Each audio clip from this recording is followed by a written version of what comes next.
friends, and welcome back to your piano lesson with Joel. Thanks for being here.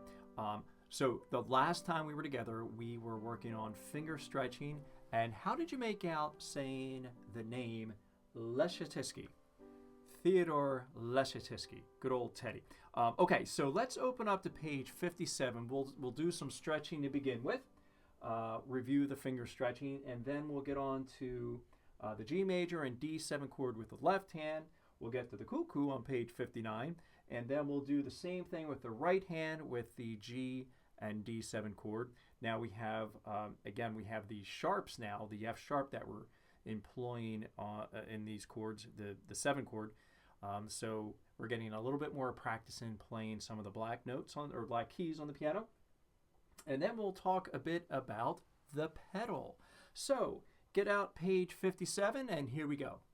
All right, so let's do number 1. Let's not do any repeats so we can get through this and we can get on to the rest of our lesson. So we'll do the right hand first, and then we'll continue to the bottom, and we'll do the left hand. We have 1, 2, 3, 4, 5 in G position. Make sure all those notes are down. And then with your thumb, go ahead and pick that up. And we'll do it at about this tempo. 2, 3, and let's move on to the second finger. Keep all those other fingers down, and you can start bringing that up as high as you can. And let's move on to the third finger. 1, 2, stretch it up. 3, 4, feel that power. Fourth finger, speaking of power, and let's do the fifth finger. Stretch it up.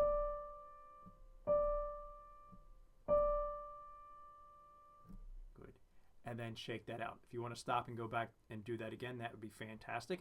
I'm trusting that you've been doing this over the course of the since the last lesson, and that's something you can use to warm up each time you practice.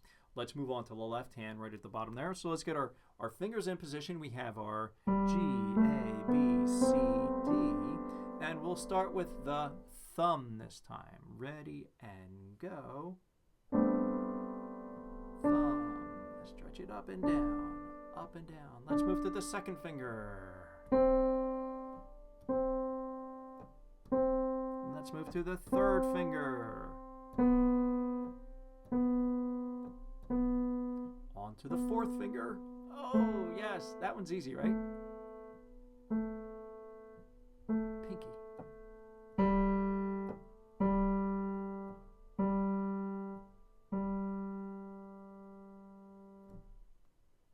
How's all that working for you? And again, we can be starting out with our stretching up here as well. Okay, and your thumb. All right, so take some time to work with that. We will turn the page at this point in our lesson. Let's move on to page 58. Okay, so here we're going to practice changing from G to D7 chord and then back again. In these chords here, very similar to C position, where we have our basic configuration with 5, 3, and 1. Our thumb stays on the D, and then our second finger is going to move to the C there, and then it's our pinky that moves out of position down to that F sharp. Okay, and then we come back to 1, 3, and 5. 1, 3, 5. Okay, let's do that together, starting right on G chord. Ready, go. 1, 2, 3, 4. D7, 2, 3. Now we're going to come back. 1, 2, 3, 4. All right, so you can practice that a few more times as well. Let's move down to where it says play the following several times. How about we do each one of these just one time through? So we have 5, 3, 1, our G, B, and D. Ready to go. Look ahead and make sure you know where that pinky is going to move to, over to the F sharp. Okay, here we go. 1, 2, ready, and G chord. 1, 2, 3, 4. Now to the D7. 2, 3, 4. D7, 2, 3, and now the G chord. 1, 2, 3, 4. Does have a repeat sign. You may go back and repeat that. You can pause the video after any of these and go back and redo them. Let's move on to the next one. The next one we have half notes, half note chords, followed by in measure 3 we're going to quarter notes. So a chord on each beat there. And then the last measure, 2 quarter notes and a half note. Get your hand in position. 1, 2, ready and go. 1, 2, D7, back to G, D7, and now G.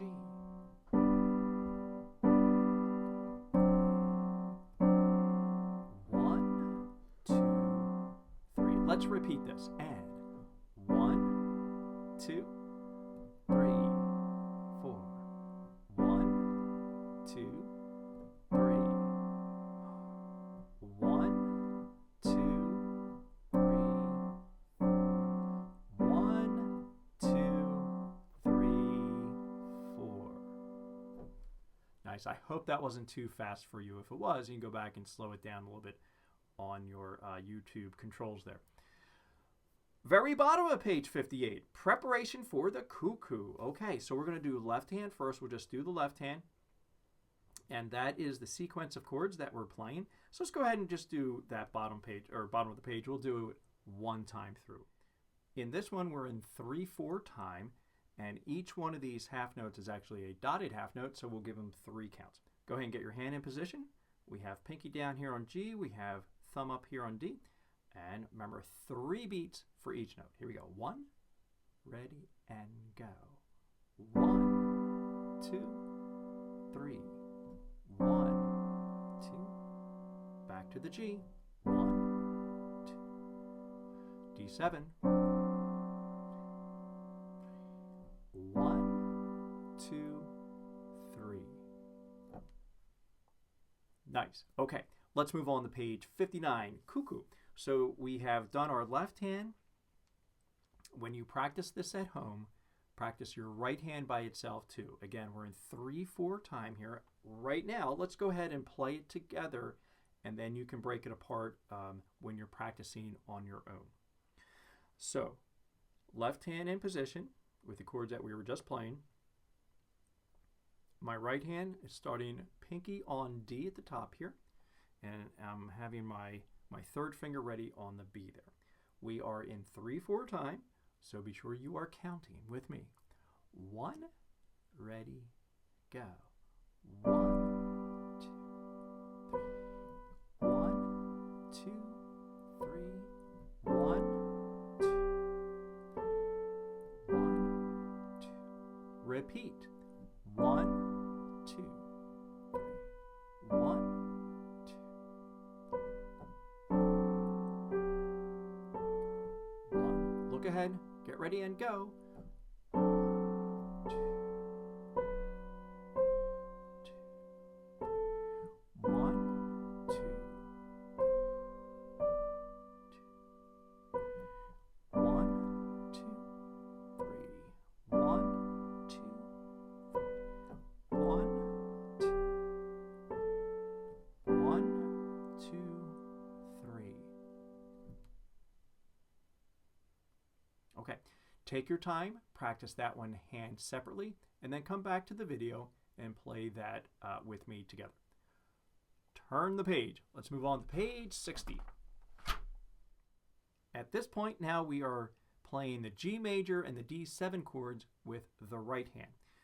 So just as we do with the left hand, we have our fingers start out on 1, 3, and 5, G, B, and D. Now the fourth finger, when we go to the D7 chord, the fourth finger is going to go up there, staying on its bass note, but the thumb is the one that needs to move out of position down here. Okay, so we have our G position here, and then stretching our thumb down. Your thumb's shorter than your other fingers, so you need to make a little bit of an adjustment to help out your thumb. and then bring it back. So notice that my hand moves a little bit forward. We don't want to go too far up into the black keys. We want to do as much as we can play back here on the broader part of the white keys. But we do need to move occasionally our hands up to the black keys so that we can reach them. All right? That goes for both hands, obviously. Let's do play several times. We're just going to play that one time through, starting with the G chord. 1, 2, ready, and go. 1, 2, 3. Now D7, stretch. 2. 1, 2. Stretch to the D7. 2. 1, 2, 3, 4. And I should add here that generally we try to not put the thumb on the black keys, but at times we have to. Okay? For instance, what we're doing right now, we need to stretch that thumb up there. When we can get around it, we'll try to use our other fingers on the black keys, but for now, we need to put our thumb on that F sharp. Block chords and broken chords. When all 3 notes of a chord are played together, it is called a block chord. When the 3 notes of a chord are played separately, it is called a broken chord. Okay, kind of just makes sense there, right? So block chord, broken chord. All right, so let's go ahead and play both lines here. We'll start with the right hand, that's where it is, and then we'll stop, and then we'll do the left hand. All right, here we go. Find your G chord. 1, 3, 5. A1. Ready and go. Block chord. 2. Now let's break it up. 2. D7. Block chord. And let's break it up. 1. And stop. All right, let's do the left hand. Find your G chord there. Do the same thing. 1. Ready and go. 2, 3. Now break it up. Block chord.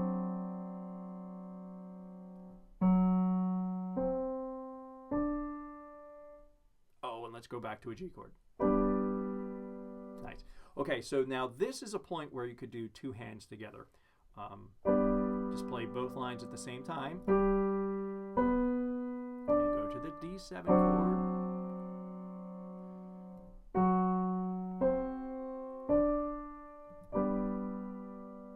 Do yourself a favor and end on the G chord, because if not, you're not going to sleep well tonight. The other thing I wanted to point out is that make sure you're picking up your fingers as you play. In other words, don't hold down the G when you're doing the broken chords. Don't hold down your thumb and then hold down your 3rd finger. Okay, there is a time and a place for that, but it needs to be notated. The way this is written right here, it's notated that we play one note after the other, and we're not holding them down. Okay, so be sure to pick them up. We'll talk about the other way to play that later. Let's move on to page 61, the damper pedal.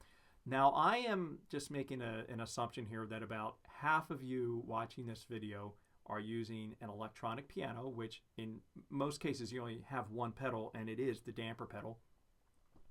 Maybe the other 25% of you watching this are playing on an upright piano where you have 3 pedals down on the or close to the floor, and then maybe the other 25% of you are playing on a grand piano. Good for you. Which you will also have 3 pedals at your feet there. For all of us, we'll talk about the other 2 pedals later, but for all of us, the pedal that we want is the pedal on the right by your right foot, and it is called the damper pedal. So use the right foot on the damper pedal. Always keep your heel on the floor. Use your ankle like a hinge. The right pedal is called the damper pedal. When you hold the damper pedal down, any tone you sound will continue after you release the key. So if you haven't played with the damper pedal yet, it might be a good idea to do some of that. All right, in this picture, you see my wonderful slide on that I'm wearing here, my slipper. I have my heel on the floor, and I'm just using my toe to press that pedal up and down. So go ahead and start pressing that down. Again, if you have an acoustic piano, you're moving a lot of mechanism on the inside of the piano. So you may need to apply a little bit more pressure. My electronic piano friends out there, what you're really doing is just activating the switch that's inside of that pedal on the floor. Okay, I have obviously an electronic pedal down there. Okay, at some point we'll take a walk upstairs to our grand piano. Okay, so just press that up and down. And if you notice, you hold it down. Okay, it will sustain any of those notes that you play. Okay, now the problem comes is when we start holding the pedal down too much.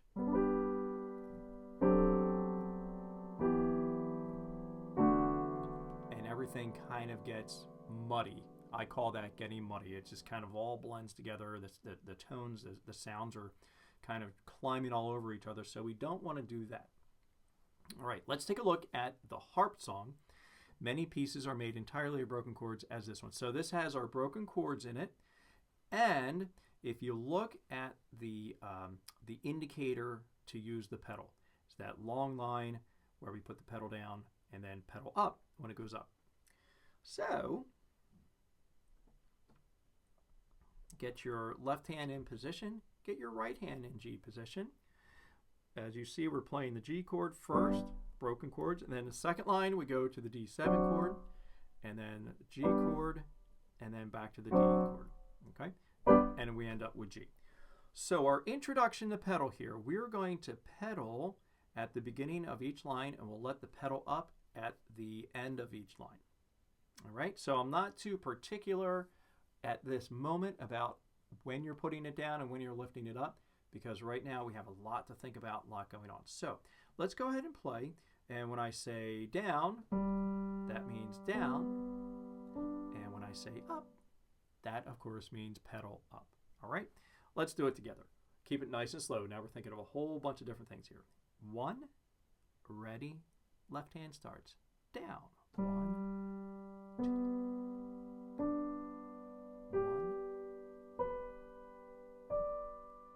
1, 2. Now we're going to lift up. Now. 2, 2,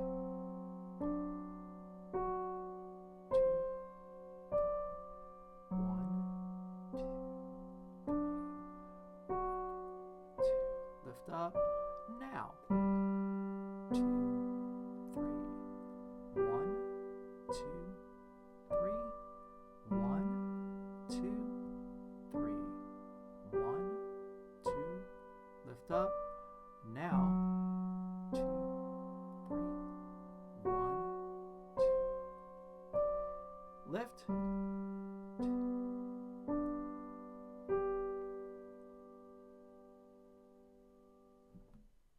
And you may take that repeat. As you're working with the pedal, think about lifting the pedal once we change the chord. For instance, when we're going from the first line into the second line, we have this chord. Essentially, we're hearing this chord. So when we're right after we play the F sharp is when we want to lift up. Okay, if you lift up before the F sharp, you get that break in there. Okay, so try as you're working on this to wait until you play the F sharp and then pick up. Let me demonstrate that again. So we're at the end of the first line.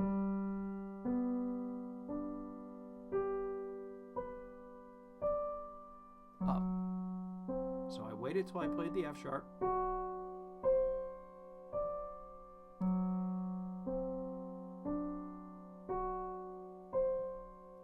Lift up. Now. Waited till I played the G before I lifted up.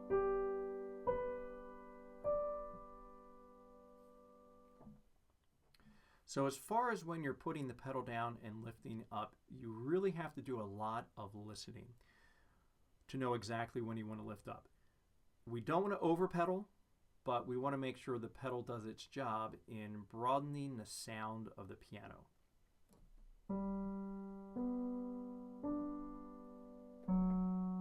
And it's a quick